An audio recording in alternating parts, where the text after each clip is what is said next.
दोस्तों good morning और स्वागत करते हैं आपको इस नए से बेहतर से वीडियो में और स्टडी विद पिंटू सर के इस छोटे से यूट्यूब चैनल में।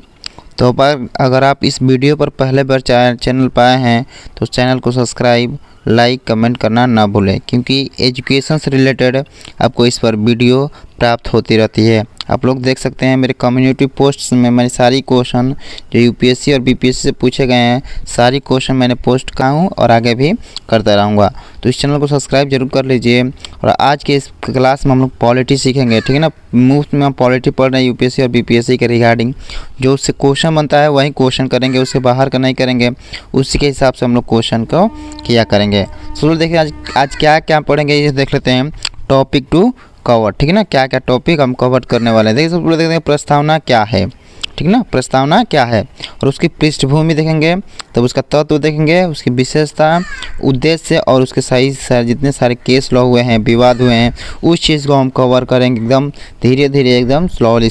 तो अगर इस चैनल पर पहली बार आए हैं तो सब्सक्राइब करके बेल आइकन को जरूर प्रेस कीजिएगा। चलिए हम शुरू करते हैं बिना टाइम वेस्ट किए ही। शुरू देखते हैं प्रस्तावना क्या है, यानी प्रस्तावना किसने पेश किया और क्या है, और प्रस्तावना में क्या क्या भाषा यूज की गई है। चलिए शुरू करते हैं। देखिए ये रहा भारत के प्रस्तावना यानी संविधान की। इसको ध्यान रखिएगा, इसको हम लोग उद्देशिका भी कहते हैं, ठीक ना। जवाहरलाल नेहरू ने इसको पेश किया था, जवाहरलाल नेहरू ने इसको पेश किया था उद्देश्य के नाम से, इससे उद्देशिका हो गया, ठीक है ना।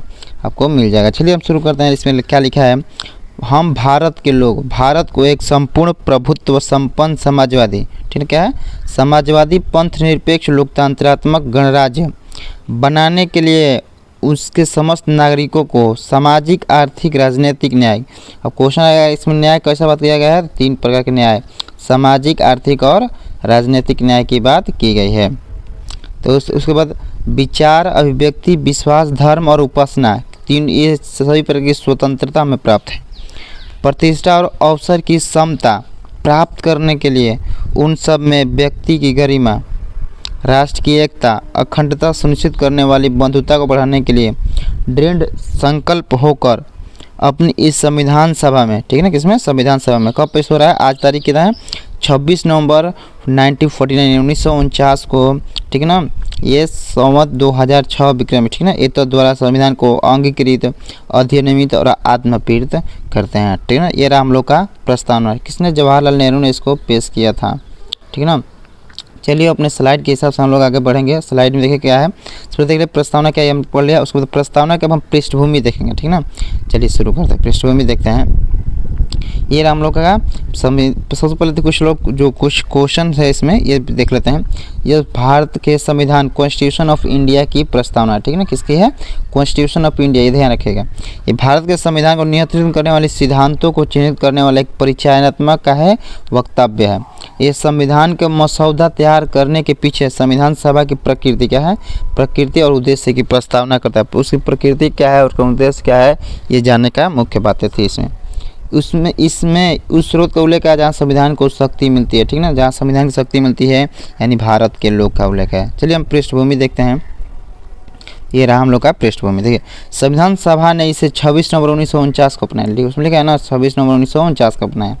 जबलपुर के बेहोर राम मनोहर सिन्हा ने भारत के संविधान के अन्य पृष्ठों के साथ साथ प्रस्तावना के पृष्ठ को डिजाइन किया था। डिजाइन किसने किया था, राम मनोहर सिन्हा ने, ध्यान रखिएगा। इसने पहली बार अंतिम बार 42वें संविधान संशोधन 1976 के तहत इसमें फर्स्ट बार संशोधित किया गया, ठीक ना, कब 1967 में 42वां संविधान संशोधन हुआ था, उसमें उसी में इसमें 3 शब्द जोड़ा गया था, आपको आगे मिल जाएगा, ठीक ना। चलिए देखें। अब ये रहा प्रस्तावना के तत्व, ठीक ना। अगर पहली बार आए हैं तो स्टडी विद पिंटू सर को चैनल को सब्सक्राइब अवश्य कर ले, ताकि ऐसे ही एजुकेशन वीडियो आपको प्राप्त होती रहे। चलिए बिना लेट के हम शुरू करते हैं, देखते हैं। अब संविधान के देख से पहले स्रोत देखते हैं क्या है, ठीक ना। इसमें प्रस्तावना से देख रहे हैं ना कि पूरा संविधान, ठीक ना। प्रस्तावना के तत्व में अब भारत के लोग हैं, ठीक ना। किसमें नहीं थे, संविधान के स्रोत में भारत के लोग में नहीं थे, हम भारत के लोग शुरू हो रहा है वहीं से। संविधान की इसकी प्रकृति देखते हैं तो संप्रभु समाजवादी धर्मनिरपेक्ष लोकतांत्रिक और गणतांत्रिक, ठीक है ना। ये सब क्या है, संविधान की प्रकृति है। अब संविधान, इस संविधान का उद्देश्य क्या है? तो इस संविधान का उद्देश्य न्याय, स्वतंत्रता, समानता, बंधुत्व के साथ साथ राष्ट्रीय एकता और अखंडता। अखंडता को क्या है? बनाए रखना है। न्याय कितने प्रकार? 3 प्रकार, बोले सामाजिक, आर्थिक और राजनीतिक, 3 प्रकार। और संविधान लागू होने की तिथि कब है? 26 नवंबर 1949 को। तो ये रहा हम लोग प्रस्तावना के तत्व, ठीक ना। इसके आगे हम देखते हैं, आगे है, ठीक ना, प्रस्तावना के तत्व हो गया। अभी हम लोग को विशेषता, ठीक ना, मौलिक विशेषता करना। संप्रभुता है क्या, ये समझ लेते पहले। चलिए संप्रभुता देखते क्या है। सोवेरिटीज कहा जाता है इसको, संप्रभुता, ठीक है ना। ये रहा हम लोग का संप्रभुता। देखिए संप्रभुता सामान्य अर्थ है कि आप संप्रभु है, यानी किसी बाह्य राज्य के दबाव में नहीं है और अपने कार्य करने के लिए स्वतंत्र है, ठीक है ना। जैसे कि मान लें हमारा भारत क्या है, अब हमारा स्वतंत्र है, यानी संप्रभु है, यानी वो किसी भी बाह्य राज्य के दबाव या अमेरिका या किसी भी राज्य के दबाव में नहीं है, वो अपने आप से स्वतंत्र है, ठीक है ना। जैसे कि मान लीजिए गाँव में हम लोग होते हैं, किसी न किसी के रूप में ऊपर होते हैं, जैसे मुख्य दबाव बनाता है, वो हम संप्रभु नहीं हुए। संप्रभु मतलब किसी संगठन में शामिल होना, ना शामिल होना। भारत अपने मतलब से शामिल है कि विश्व बैंक, वर्ल्ड बैंक, ये बड़े बड़े संगठन में वो शामिल है, ठीक है ना। तो वो हो गया संप्रभु। चलिए इसकी परिभाषा से देखते हैं संप्रभु क्या लिखा है इसमें। देखिए कोई भी बाहरी सत्ता, ठीक है ना, कोई बाहरी सत्ता प्रभुत्व के निर्णय में हस्तक्षेप नहीं कर सकती, ठीक है ना। विदेशी नियंत्रण के विरुद्ध राष्ट्र स्वतंत्र है, ठीक है ना। उसमें क्या है, हम लोग का राष्ट्र स्वतंत्र है। अब देखिए समाजवादी, राष्ट्र का लक्ष्य समाज का कल्याण है, सामाजिक कल्याण है। समाजवादी प्रकृति घटक मिश्रित अर्थव्यवस्था, हम लोग कैसे अर्थव्यवस्था है? मिश्रित है। धर्मनिरपेक्ष, राज्य कोई राष्ट्र अपना कोई धर्म नहीं है, राज्य की नज़र में सभी धर्म क्या है? सम्मान महत्व रखता है, बराबर बराबर कहा है महत्व रखता है। और लोकतांत्रिक देखते हैं, सरकार संविधान के अनुसार मतदान करने वाले लोगों की इच्छा से चुनी जाती है। गणतंत्र, राज्य का मुखिया जनता द्वारा चुना जाता है, ठीक है ना। राज्य का मुखिया किस द्वारा? जनता के द्वारा चुना जाता है। चलिए नेक्स्ट देखते हैं इसमें। ये रहा हम लोग का उद्देश्य क्या है, ठीक है ना। उद्देश्य देखिए, इसको सब्सक्राइब जरूर कीजिएगा। न्याय, समाज में व्यवस्था बनाए रखने के लिए सामाजिक, आर्थिक और राजनीतिक न्याय की स्थापना महत्वपूर्ण है, ठीक है ना। सामाजिक, आर्थिक और राजनीतिक तीनों प्रकार के न्याय क्या है? महत्वपूर्ण है। विचार और व्यक्ति विश्वास और उपासना की स्वतंत्रता, एक व्यक्ति की स्वतंत्रता दूसरे व्यक्ति की स्वतंत्रता अतिक्रमण नहीं करना चाहिए। देखिए विचार पहले समझते क्या है। विचार जो हम लोग अपना समझते हैं, ठीक ना, अपने विचार हम लोग करते रहते हैं। विचार हो गया वो अभिव्यक्ति मैंने उसको व्यक्त करना, किसी के साथ पेश करना, व्यक्त करना या आगे रखना। अब देखिए इसमें समानता हो गया, कानून के समक्ष सभी को समान रखने के लिए स्थिति और अवसर की समानता, ठीक ना, अवसर अपॉर्चुनिटी, ठीक ना, अवसर की समानता स्थापित करना महत्वपूर्ण है। बंधुत्व यानी भाईचारा, व्यक्ति की गरिमा, राष्ट्र की एकता तथा अखंडता सुनिश्चित करने के लिए लोगों के बीच बंधुत्व। तो ये रहा उद्देश्य। चलिए इसके नेक्स्ट देखते हैं हम लोग क्या है। अब कुछ केस है, इसकी हम जानकारी ले लेते हैं, तब इस वीडियो को हम लोग समाप्त करेंगे, ठीक है। चलिए एक केस देखते हैं। ठीक, देखिए केस पहला है बेरुवारी केस 1960 में हुआ था। क्या हुआ? 1960 में। देखिए इसमें क्या गया, 8 न्यायाधीश में बैठे थे, ठीक है ना। 8 न्यायाधीशों ने भारत पाक समझौते पर मामले विचार किया। पीठ ने कहा कि प्रस्तावना संविधान का हिस्सा नहीं है। इसमें कहा गया संविधान का हिस्सा नहीं है, ठीक है ना, इसलिए इसे कानून द्वारा लागू नहीं किया जा सकता। इसके अलावा निर्माताओं के दिमाग की ये क्या है, कुंजी है।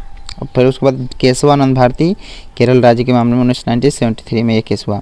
इसमें 13 न्यायाधीश बैठे थे, ठीक है ना। इसके पास कोई सर्वोच्च प्राधिकार नहीं है, लेकिन यह संविधान कानूनों के प्रावधानों को व्याख्या करने के लिए मार्गदर्शक है, ठीक है, मार्गदर्शक।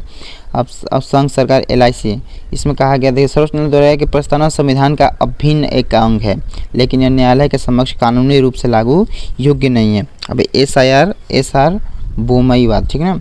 सर्वोच्च न्यायालय धर्मनिरपेक्षता की अवधारणा को जोर देते हुए कहा कि राज्य का कोई धर्म नहीं है और किसी भी धर्म से संबंधित अंतरात्मा की समान स्वतंत्रता, किसी भी धर्म का पालन, मानने का, प्रचार करने का अधिकार है, ठीक है। तो दोस्तों आज के हम इस वीडियो में आज क्या क्या देखें ये पल देख लेते हैं, ठीक है।